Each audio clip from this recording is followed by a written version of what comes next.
Why is Africa so poor? Part 2. Hello explorers, welcome back to another interesting video and thanks for watching. This is a part 2 of the video we did trying to give answers to the question why Africa is so poor. Please don't watch this video if you haven't watched the first part. To watch the part 1, click on the card on the left hand corner.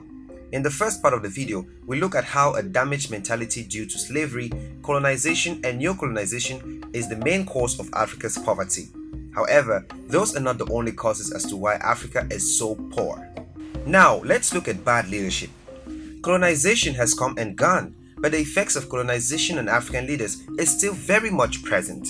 When we talk of bad leaders, we don't limit it to heads of states. People who hold position of power that control a vast majority of people fall under this category. Despite the fact that Africa is still struggling with neo-colonialism, African leaders have let greed and corruption stand on their way to right thinking and growth. We all know the problems most African countries face. Talk of insecurities, poverty, poor infrastructure and overall poor standards of living. African leaders are amongst the most corrupt leaders in the world.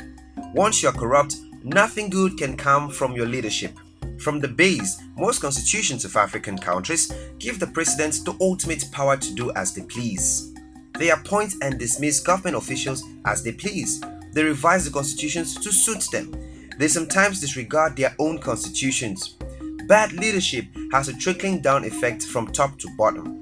We know some very rich and successful people have some corrupt leaders, but African leaders have taken corruption to the next level. When you're a selfish leader, the likelihood that your government will be made up of selfish people will be high. With a bad leader comes bad policies, corrupt and weak enforcement bodies. Most African leaders embezzle money meant for the well-being and development of their countries. The lack of dignity, integrity and wisdom of most African leaders has caused Africa to lag behind while the rest of the world is moving forward. Civil wars and terrorism. The argument that civil wars like terrorism contribute to poverty is a no-brainer. Wars disorient people and leave them destitute. They also disconnect businesses from their clients.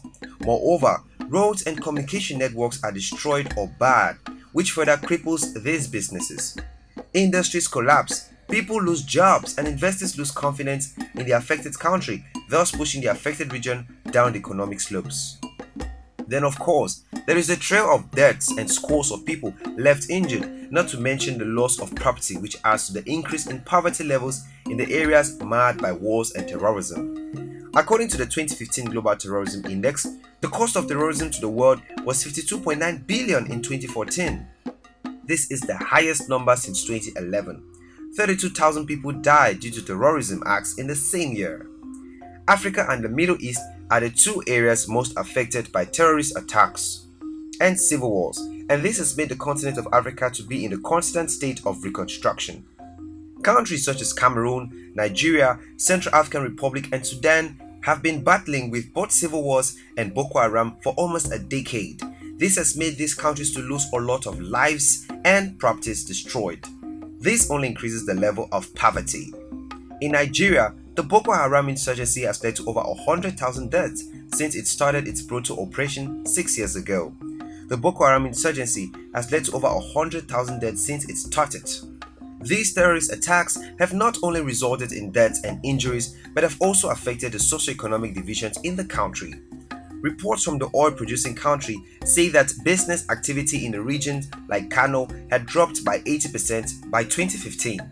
Apart from business disruption, the revolt has caused sporadic migration, abandonment of professions and jobs, discouraged foreign investment, food scarcity, and dehumanized people.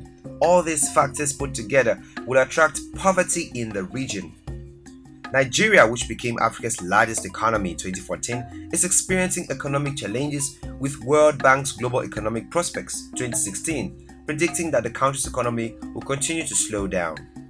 With such high economic impacts and debts on many African countries, poverty is inevitable. Poor education and the knowledge gap. We are sure most of you are familiar with the saying, education is the key to success. As much as there are various dynamics to this, education is very important. Education brings understanding, and with understanding, you can create. Even up to today, some African households cannot afford basic education for their children.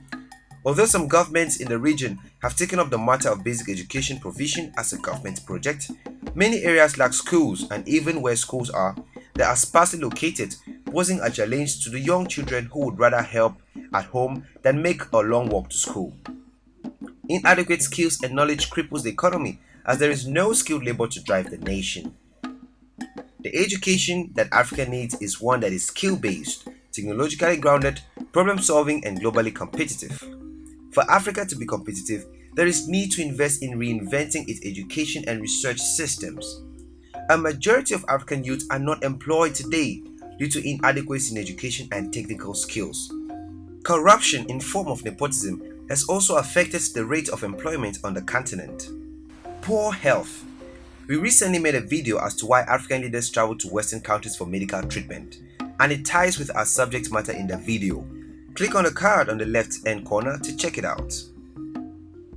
Health and poverty are interconnected. When a continent is not able to create quality health infrastructure and systems to its own people, it risks falling into a trap where the economy remains stagnated. An unhealthy person is unproductive, and if they cannot produce the economy suffers. Being a successful country is a whole chain that needs all hands on deck. Poverty is both a cause and a consequence of poor health. Poor living conditions increase the chances of poor health. In turn, poor health entraps communities in undying poverty. One of the consequences of diseases is that it depletes individuals, households, and communities' energies to work to build their lives and that of the society. With less individuals working to make their lives better, poverty creeps and entrenches its roots. WHO reports that approximately 1.2 billion people in the world live in extreme poverty, surviving on less than $1 per day. Diseases, especially communicable ones, spread more rapidly in communities that are poor and do not have access to basic amenities. Take, for example, the spread of malaria, which can easily be managed through simple yet vital but scarce utilities like mosquito nets and repellents. HIV/AIDS, cancer, amongst other diseases, have also contributed to increased poverty levels in Africa. These diseases, apart from decapitating the victims, leave families and communities in debt, which further worsens their ability to sustain themselves. There you have it, explorers. Those are the main reasons why Africa is so poor, and will continue to be poor unless these reasons are tackled from the core. Other minor reasons include brain drain, where Africa's finest minds and brains continue to immigrate to the West for greener pastures, and geographical locations of some countries. Africa is blessed with a lot of natural resources, and if Africans can change their mentality, get proper education, healthcare, and good leaders, Africa will be a strong force to reckon with in some few years to come. Thanks for watching this video. If you did enjoy this video, do well to give it a thumbs up, and do not forget to subscribe and share with your friends.